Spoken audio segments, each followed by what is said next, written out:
Jon Moxley, in this quote I'm about to read you, says he has arthritis. Now, the quote is, "I live a very physical lifestyle, but nothing to me is worse or does more damage than just travelling. For years, it was like travelling was my job. The wrestling part was kind of a reward at the end of the day, but your life becomes travelling at a certain point in this game. It's really amazing how that adds up on your body and your joints. The doctor last year told me that I have the arthritis of a 70-year-old man. That was quite humbling, and that was a year or two ago, so by now it's like a 72-year-old man. So I don't move very well in the morning. Thank God shows are at nights, because by then I'm pretty loosened up. If wrestling shows took place in the morning like Saturday Morning Superstars, if we started doing those early territory-style studio TV tapings on Sunday mornings, I would retire. I'd be done, because a lot of times I can't even move before noon." That's a pretty sad state of affairs that he's in that much pain at that age. But a 70-year-old man's arthritis. And people wonder, why did wrestlers take drugs? They took drugs because they were in pain and they were traveling so much. I mean, like I hear a guy in WWE now, I wrestled 150 days last year. 150 days. Hell, we used to do 300 and something. And sometimes twice on Sundays and twice on Saturdays. And drove without any kind of medical personnel in the dress. If you got hurt, you just better either get somebody to take you to the emergency room or call an ambulance. But you had no, medical personnel in the dressing room. Nothing. You didn't even have, I'm sure there were a lot of drugs in there, but you didn't even have an aspirin. So if you got hurt, you're on your own. Now, Moxley, since maybe he shouldn't have said that, because he might get hurt. And he may want some money out of Tony Khan and AEW. And the lawyer is going to go back and read, well, you had the body of a 72-year-old man. And you're all of a sudden surprised that you got hurt. So you got to watch what you say. But arthritis, you can't control that. It's like rheumatoid. I guess it's rheumatoid arthritis, I guess. But it's tough to go in that ring every night and trying to give them 100% when you're hurting. And I bet he's coming out of that ring every night and he's hurting. See, like, are you going to show something here with Kurt Angle in just a minute?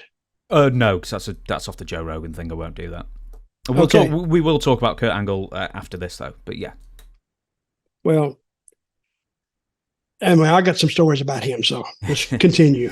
Well, I was going to say, because I know Jon Moxley's got some of his detractors, and he goes out there, really punishes himself. Even when I was at All in Wembley Stadium, he was doing the big old hardcore match, glass and tables and the whole bit, and he loves that kind of thing. Does someone like Jon Moxley, or someone like back in the day that we're all familiar with, Mankind, Mick Foley, do they paint themselves into a corner at some point in their careers by doing so much and giving so much of their bodies to the business, whether you like that style or not, that the body breaks down to a point that they can't do it anymore or do it at the same level? But then how do they sort of bring it back to a point where they can do a safer style and still remain as popular or as over as they were while they were doing this hardcore style? I think Mick Foley did. He painted himself into a corner, hardcore. After the stuff that he did, if he went into the ring and didn't do that stuff, and a lot of that stuff is, it's hard to pull a chair and make it sound off at the same time. The main thing about Foley is, I remember the match he had against The Rock, I think, where he was handcuffed. His hands were handcuffed behind him, and he was on his knees. And I remember his wife and his two children, because they kept showing them. And Rock was bringing that chair in, not because he wanted to, but Mick told him, hit me. He said, I want you to hit me. And I really felt sorry for his kids, especially his little girl. She was horrified at ringside to see her daddy with his arms handcuffed behind him, and The Rock is bringing that chair home. So I think he did paint himself into the corner. Plus, he did all the other stuff. He did the tacks. He did the glass. He did the barbed wire. And do you know when he was most over? When he put a sock on his hand and did a sock puppet. No kidding. Yeah. He was entertaining. Now, ECW, I think they should have grown more when they were in that little building in Philadelphia. And they had a great show.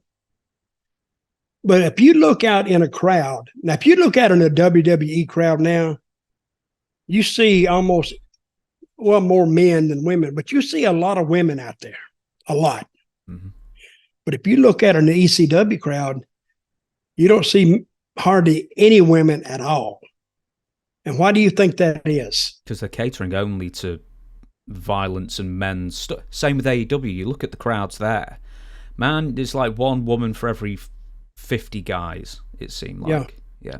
Because women don't respond to the violence like men do. I mean, they like it. Women are, they're horrified by it. I mean, if you see them turn their head like this, they don't want to see that. But you take the little sock and people go nuts because it's entertaining. Nobody's going to get really hurt by a sock on a hand. And they like that. But I think you can take this hardcore style and it's died down now. I mean, I have seen, there used to be a guy I think he was in Louisville. His name was Ian Rotten. Yes. They used to have, when they say hardcore stuff, it was hardcore. And I used to make some shows up there for him. And I told him, I said, Ian, I know your deal's hardcore, but I said, don't expect me to do any of your hardcore stuff because I'm not doing it. And here's another show I was booked on one time. I had these two. I may have talked about these two guys before. They were going to run a wrestling show because their daddy had some money. One of them did. So they booked me and they booked One Man Gang and somebody else. And did I tell the story? Yeah, I think so. Yeah. Do the quick version. No, he put him. One of the kids, I was going to wrestle him, and it was a hardcore match. I said, now, what did I tell you about what I said? I'm not doing hardcore. He said, yeah, man, but it's advertised. I said, I don't give a shit.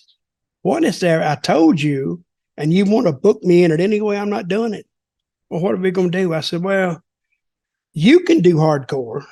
I can do hardcore, but don't you come back with hardcore me because I'll leave. Would you really? I said, well, try me. I went out there and now I know how to work with all that stuff, but I made him do all the hardcore stuff and I didn't do nothing. And he beat me. I just said, hell, let's go. Bend me or do something. Get me out of this misery. But they didn't. But the other one, he booked himself with One Man Gang. George Gray, One Man Gang, is about 6'4", 6'5", and can move. He took that little son of a gun out there, and well, the kid wasn't too little. He's about 6 foot, about 210.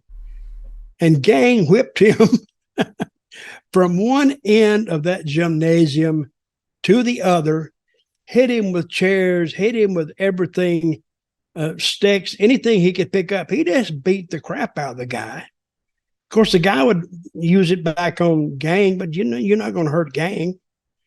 They had an old U-Haul trailer sitting in there where they brought the ring in. And I'm watching from the back. Gang threw him up in that U-Haul trailer, and they went out of sight. I couldn't see him, but I could see the trailer moving because Gang's beating the crap out of him.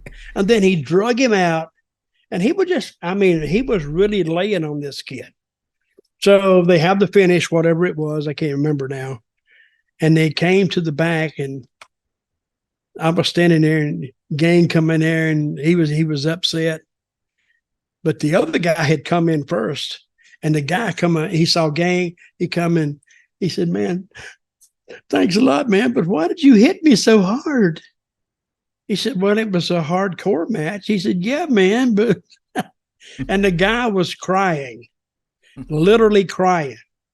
And I told him, I said, "Guys, you got to watch booking some of these guys in hardcore stuff, because especially Gang." I said, "You're not going to hurt him." And I mean, and look at you, you're over there crying. So I got a little chuckle out of that. But anyway, that's the thing about hardcore stuff.